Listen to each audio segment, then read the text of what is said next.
Assalamu alaikum.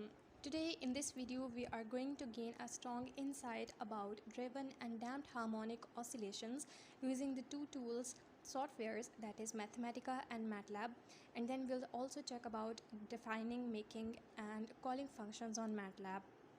First of all हम harmonic oscillations की definition देखेंगे कि जब एक बॉडी या कोई भी सिस्टम अपनी मीन और इक्विलिब्रियम पोजीशन के मुताबिक वाइब्रेट कर रहा होता है, उसको हार्मोनिक ऑसिलेशंस का नाम दिया जाता है। हार्मोनिक ऑसिलेशंस की 3 टाइप्स हैं, डैम्प्ड, फ्री एंड ड्रिवन और फोर्स्ड हार्मोनिक ऑसिलेशंस, जिनको हम बारी बारी अगले आने वाले सेक्शंस में डेफिनेशंस और उनकी प्रॉपर्टीज़ के साथ चेक करेंगे। डैम्प्ड हार्मोनिक ऑसिलेशंस में रेजिस्टिव डिसिपेटिव फोर्सेस की वजह से ऑसिलेशंस डाई आउट हो जाती हैं। फ्री ऑसिलेशंस में system independent of external forces oscillate करता रहता है। And driven and forced oscillations में as the name indicates external driving force की ज़रूरत से सिस्टम मूव करता है। डैम्प्ड ऑसिलेशंस में हम देखते हैं कि किसी भी सिस्टम को जब वाइब्रेट करते हुए एक्सटर्नल डिसिपेटिव फोर्सेस डैम्प कर देती हैं, यानी उसको आहिस्ता आहिस्ता कम कर देती हैं, तो उस पॉइंट के ऊपर ऑसिलेशंस हो सकता है कि ज़्यादातर ना हो रही हों। हम देखते हैं कि we can analyse the motion in such a case by differential equation, और इस डिफरेंशियल इक्वेशन में हम देख रहे हैं कि force is directly proportional to the velocity, और उसकी प्रोपोर्शनलिटी कांस्टेंट में हमारे पास f is to minus b x आता है, जबकि b is that can be positive in order that the force indeed be resisting, और ये भी एक ऐसा पैरामीटर है जो हमें डैम्पिंग के कॉन्सेप्ट की तरफ लेकर जाता है। x डॉट यहाँ पे फर्स्ट ऑर्डर डेरिवेटिव शो कर रहा है वेलोसिटी का with respect to time, and the negative sign is indeed showing us कि हमारे पास डैम्पिंग हो रही है in the opposite direction.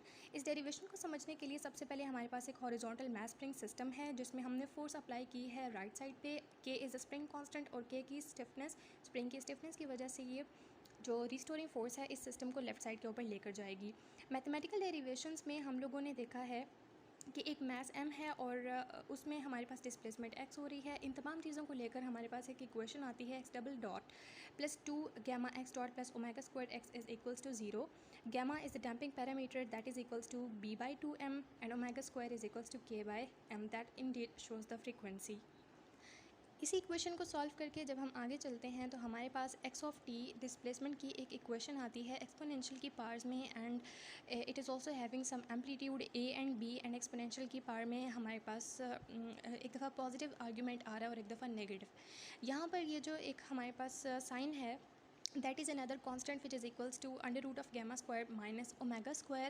in the light of derivation above हमारे पास अब डैम्पिंग के डैम्प्ड हार्मोनिक मोशंस के 3 केसेस आते हैं in order to understand the possible conditions that can take place during damping. So first is under damping.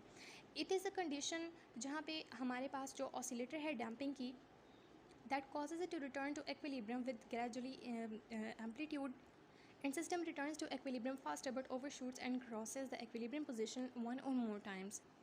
Then under damping के case में हम देखते हैं कि क्योंकि हमारे पास नेम से भी पता चल रहा है अंडर डैम्पिंग डैम्पिंग कम है और ऑसिलेशन ज़्यादा हैं, so omega is greater than gamma, और हमारे पास ये जो ऑसिलेशंस हैं वो ज़्यादा हो रही हैं और डैम्पिंग इस वक्त कम हो रही है। हम जब एम्पलीट्यूड वर्सेस टाइम का ग्राफ देखते हैं तो हमें एक डिक्रीजिंग कर्व नज़र आती है, जिससे पता चलता है कि एम्पलीट्यूड कम हो रहा है, ओमेगा ऑसिलेशंस हमारे पास कम होती जा रही हैं। जब हम इनकी मैथमेटिकल इक्वेशंस चेक करते हैं तो that gives an exponential multiplied by amplitude c, and cause के आर्गूमेंट में ओमेगा t प्लस फाई हमारे पास उसका फेज़ आ जाता है, और इस तरह से हमारे पास देखने को मिलता है कि किस तरह से इसका एम्पलीट्यूड डिक्रीज़ हो रहा है, and that is somehow a slow and decreasing function which somehow proves that it is the case of under damping. So next we have over damping. As the name indicates damping यहाँ पे ज़्यादा होगी, damping का magnitude ज़्यादा होगा और oscillations फिर हमें डैम्पिंग के ज़्यादा होने की वजह से कम नज़र आएंगी। When the resistive forces have greater amplitude to slow down the system's oscillations, damping becomes dominant. Overdamping takes place when the damping parameter gamma becomes greater than the oscillations omega. Therefore, oscillator returns to equilibrium without oscillating and oscillator moves more slowly. तो यहाँ पे हमारे पास gamma का जो parameter है वो ज़्यादा हो जाता है, ऑसिलेशंस कम हो जाती हैं और उसका सोल्यूशन हमारे पास यहाँ पे जिस तरह से लिखा हुआ इस तरह आ जाता है, और एम्पलीट्यूड वर्सेस टाइम ग्राफ हमें ओवर डैम्पिंग के लिए शो करता है कि एक फॉलिंग और डिक्रीजिंग सी कर्व आ रही है।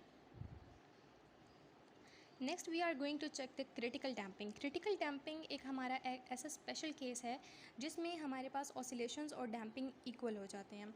जब ऑसिलेशंस और डैम्पिंग इक्वल होंगे तो हमारे पास जो इक्वेशन बनेगी that would be x double dot plus 2 gamma x dot plus omega square x is equals to 0, और इसका आंसर हमारे पास ये आएगा। और जब हम इसका ग्राफ देखेंगे तो ये हमारे पास एक इस तरह से शो होगा कि इंक्रीज़ कर रहा है एक फंक्शन और फिर सडन उसमें एक डिक्रीज़ आई है। और ये एक ऐसी कंडीशन है जिसमें oscillator returns to return as quickly as possible to the equilibrium position without oscillating back and forth about its position, and it takes place when the damping occurs in equal magnitude with respect to the produced oscillations। जो कि अभी हमने check किया कि हमने gamma को omega के frequency के यानी कि ऑसिलेशंस के इक्वल प्रोड्यूस किया था, तो उसके बाद हमारे पास कुछ ऐसा ग्राफ देखने को मिलता है। अब हमने इस वाले ग्राफ में अपनी तीनों केसेस को under damping, critical and over damping को इस ग्राफ के अंदर शो किया है, और ये बहुत आसानी से हम इसमें नोट कर सकते हैं कि जैसे जैसे टाइम इंक्रीज़ करता है तो हमारे पास इन तीनों डैम्पिंग के केसेस में किस तरह से चेंजिंग्स आती हैं। The plots are done through Mathematica and that will also be seen in the coming sections. Next we have driven harmonic oscillations, जो कि हमें पता है कि हम अब एक्सटर्नली कोई फोर्स देंगे, कोई ड्राइविंग फोर्स देंगे, इसकी वजह से जो डिक्रीजिंग या डाइंग आउट एम्पलीट्यूड है सिस्टम का वो भी अब इंक्रीज और मेंटेन होना शुरू हो जाएगा, and that is the name of driven harmonic oscillations। और अब हम driven and damped harmonic oscillations को देखेंगे कि जिसमें oscillations डैम्प हो रही हैं, उनका एम्पलीट्यूड डाई आउट कर रहा है और साथ ही हम उसको एक्सटर्नली ड्राइविंग फोर्स प्रोवाइड करके बैलेंस करना चाह रहे हैं। सो मैथमेटिकली हमें पता है कि डिफरेंशियल इक्वेशन हम ये पहले भी देख चुके हैं, but this time right hand side पे हमारे पास कोई कांस्टेंट मौजूद है, जिस वजह से that is now an inhomogeneous differential equation, और इसका सोल्यूशन है e exponential power iota omega t. जब हम इसको अबव इक्वेशन में पुट करते हैं तो हमारे पास फर्स्ट और सेकेंड ऑर्डर के डेरिवेटिव लेने के बाद, पुट करने के बाद एक जो इक्वेशन आती है that is shown at the end of the slide, and that gives us an extended mathematical expression which can be solved further, क्योंकि हमारे पास driven और damped दोनों को देख रहे हैं, so this equation somehow gives us an insight about the damped harmonic oscillations equation.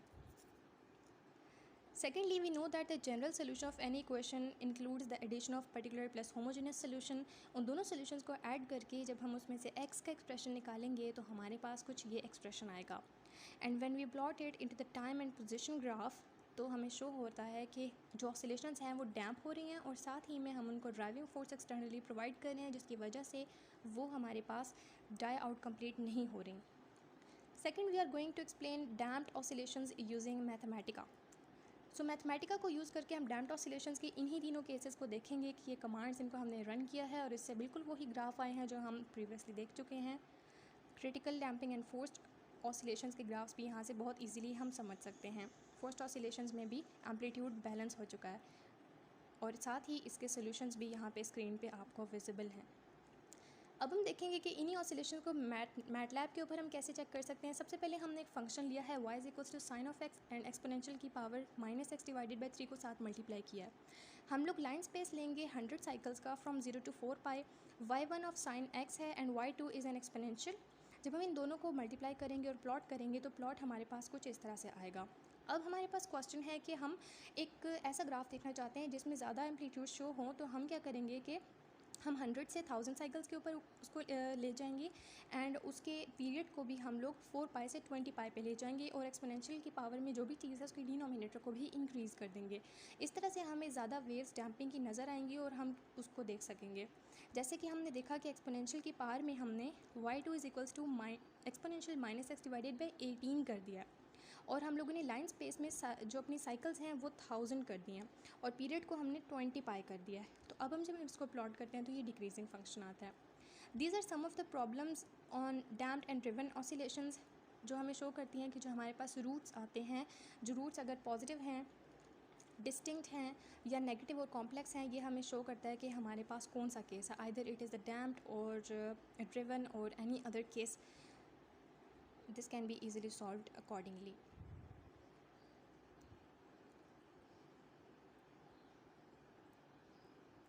So next the most important is making and solving functions on MATLAB. हम MATLAB के ऊपर फंक्शंस डिफाइन करने के लिए फॉलोइंग 6 स्टेप्स को follow करेंगे। सबसे पहले हम एक एम फाइल बनाएंगे और वो कैसे होगी कि मैटलैब के ऊपर हमने फंक्शन स्क्रिप्ट को ओपन करना है और एम फाइल क्रिएट करनी है और हम उसको कोई भी नाम दे सकते हैं। स्टेप 2 में मैंने उसको नाम दिया है माई फंक्शन ऑफ एक्स का।